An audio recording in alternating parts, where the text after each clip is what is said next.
ইফতারির জন্য ঘুগনি সিদ্ধ দিলাম রাইস কুকারে। তো এই যে ইফতারি বানাবো, আছে কয়েকদিন যাবত আমি ভিডিও দিই না, তো আজকে ভাবলাম ভিডিও দিব। আজকে শরীরটাও ভালো, দেখা যায় রোজা রাখছি দেখা ঝামেলা দেখা আর ভিডিও টিডিও করি নাই।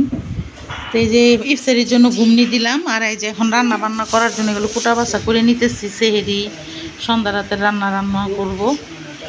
দ্বিতীয় রোজায় খাসির মাংস নিয়ে আসছিলাম, তো অল্প একটু রেখে দিচ্ছিলাম। তো এই যে আজকে খাসির মাংসটা রান্না করতেছি সেহেরির জন্য। আসসালামু আলাইকুম রহমতুল্লাহি বারাকাতু। আমি কদিন ভিডিও করি নাই, ঠিক তা না, একদিন করছি, ভিডিও দিয়ে আপলোড দেওয়ার পর একটু সমস্যা হয়েছে, তো এরপর আর ভিডিও আমি করি নাই। দেখা যায় যে রোজা রাখা ইফতারি টিফতারি বানায় নামাজ টামাজ পইরা সে দেখা যায় যে তারাবি এশার নামাজ এগুলো পড়ার পরে আর ভিডিওটা মনে চায় না যে একটু আপলোডের কাজ করি বা দেখা যায় করি, তো এই জন্য আর আমি ভিডিও করি নাই।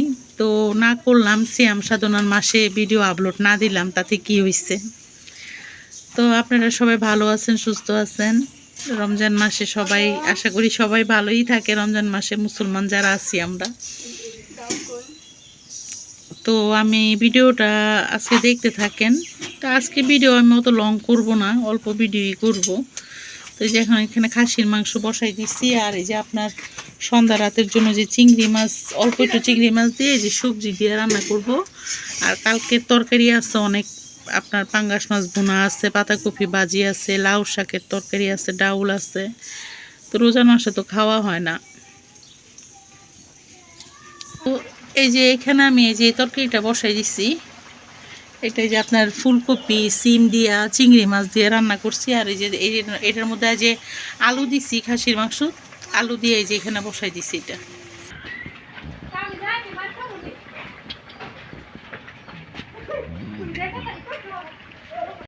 এই যে চিংড়ি মাছ দিয়ে যে তরকারিটা হয়ে গেছে। এই যে আমি এখন পেঁয়াজও বসাই দিব চুলায়।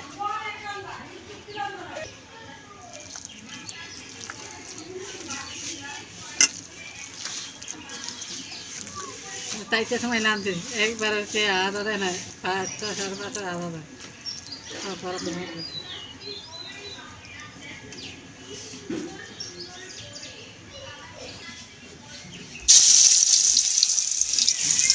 তো এই যে পেঁয়াজও ভেজে ফেলছি, আর এই যে এখানে আপনার পাকোড়া এই যে যেটা দিছি এক স্টেপ।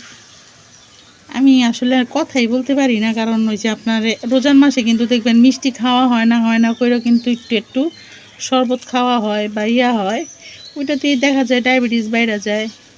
বলে যে রোজার মাসে নাকি ডায়াবেটিস বাড়ে না, বা দেখা যায় যে মানুষের স্বাস্থ্য বাড়ে না, কিন্তু না, আসলে রোজার মাসেই স্বাস্থ্য বাড়ে, ডায়াবেটিসও বাইরে যায়। তো এই যে এখানে পাতাকপির বড়াও ভাজতেছি। এই যে পাতাকপি, এই যে দেখেন, এই যে পাতাকপির চপ। তো আমি পুরো ভিডিও প্রপারলিভাবে দেখাচ্ছি না, একটু একটু করে ভিডিও করছি। তো এই যে এখানে যে দেখেন, এই যে পাতাকপির পাকোড়া যে করছি, যে দেখেন কি সুন্দর ফুলা বেগুনি বানাইছি। আর এই যে বেগুনি যে পয়সার মতো করে নিচ্ছি, এটা বেগুনি। আর এই যে ফুলকপির চপ। এই যে আপনার ফুলকপির পাকোড়া, এই যে আপনার কি জানি ক্যাপসিকাম পাকোড়া, এই যে বেগুনি, এই যে ফুলকপির পাকোড়া, সজনে পাতার পাকোড়া, এই যে পেঁয়াজি, আর এই যে আপনার ভেজিটেবল। এই যে এখনো সব কিছু আনি নাই। এই যে খাসির তরকারিটা, এটা এই যে আপনার আজকে রান্না করছি। এটা হচ্ছে আপনার কি বলে, রসুন দিছি, এটা আবার বিকেলে জাল দিব। এই যে কারণ সন্ধ্যা রাত্রে তো ভাত তরকারি খাওয়া পর আমরা, এই যে কালকের তরকারি এগুলো রয়েছে, এই যে শাক আর চিংড়ি মাছ দিয়ে আপনার সবজি করছি, এটা খাবো সন্ধ্যা রাত্রে আমি।